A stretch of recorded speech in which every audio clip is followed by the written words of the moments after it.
dans la grande majorité de nos pays, ni au sein même de nos organisations. Et il s'agit là d'une priorité de CGLU que je compte défendre et promouvoir à chaque étape de nos travaux. Malibongwe, disent en Afrique du Sud. Ça veut dire que la voix des femmes doit être affirmée. Je voudrais également saluer la libération de l'ex-président de notre organisation CGLU, notre ami Khalifa Sall.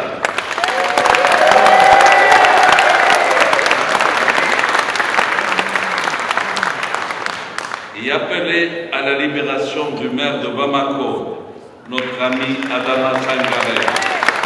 Et par la même occasion, nous solidariser avec tous les maires qui sont victimes du terrorisme et de toutes sortes d'injustices et violences. Chers amis, chère famille CGLU, notre organisation n'a que 15 ans à peine. S'il est jeune encore, nous avons connu des avancées majeures. Et pour cela, nous remercions vivement nos prédécesseurs, Bernard Delanoë, Kadir Topaz et Pasto, ainsi que toutes les équipes, leurs équipes, celles du secrétariat mondial et des sections régionales. Mais ces succès n'ont été possibles que grâce à l'union sacrée que nous avons obtenue. Et nous devons toutes et tous préserver et sauvegarder cette union dans la diversité. Unidos en la diversidad, como dicen nuestros amigos de América Latina.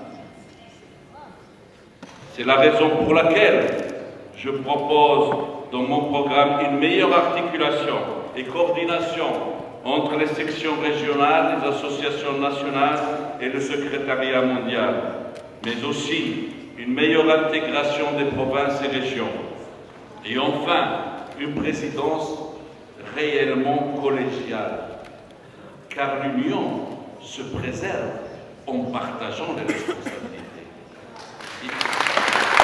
Et en valorisant le travail de chacun et chacune pour le collectif.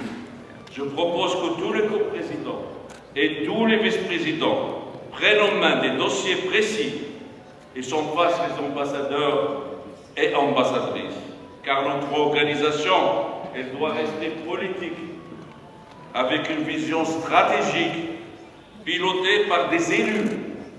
Elle doit fédérer autour d'elle toutes les compétences possibles et disponibles. C'est ainsi le cas avec la Global Task Force que nous devons renforcer et faire évoluer.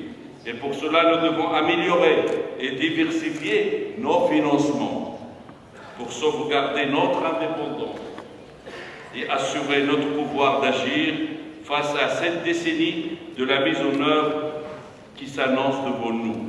Chers amis, nous comptons plus d'un siècle de municipalisme de développement local, alors qu'on nous confiait avant que quelques attributions, déchets, éclairage, etc. Aujourd'hui, nos populations nous demandent de garantir l'inclusion sociale, la lutte contre les inégalités, le droit à l'emploi et au développement durable, la souveraineté alimentaire, la prise en charge respectueuse, responsable et digne des migrations et la lutte contre les changements climatiques. Ils nous demandent de prévenir et résoudre les conflits sociaux, d'en finir avec les exclusions de toute nature qui se multiplient et œuvrer pour la paix au monde. Sommes-nous en mesure d'assurer cette responsabilité et de relever ces défis? Je réponds oui, mais pas seul. Pas seul. Pas seul. C'est ensemble. Ensemble, nous tous unis et accompagnés de nos partenaires internationaux et régionaux que nous marquerons dans notre empreinte ce nouveau siècle. Et je vous donne rendez-vous en 2022 à Daejeon, que je salue les représentants et je les félicite pour l'organisation du projet congrès mondial. Et je vous donne rendez-vous donc pour présenter le bilan de notre action, si j'arrive à avoir votre confiance, bien sûr. Je suis venu vous dire que je crois en vous, que je crois en nous, vive CGLU, forte et unie. Merci beaucoup.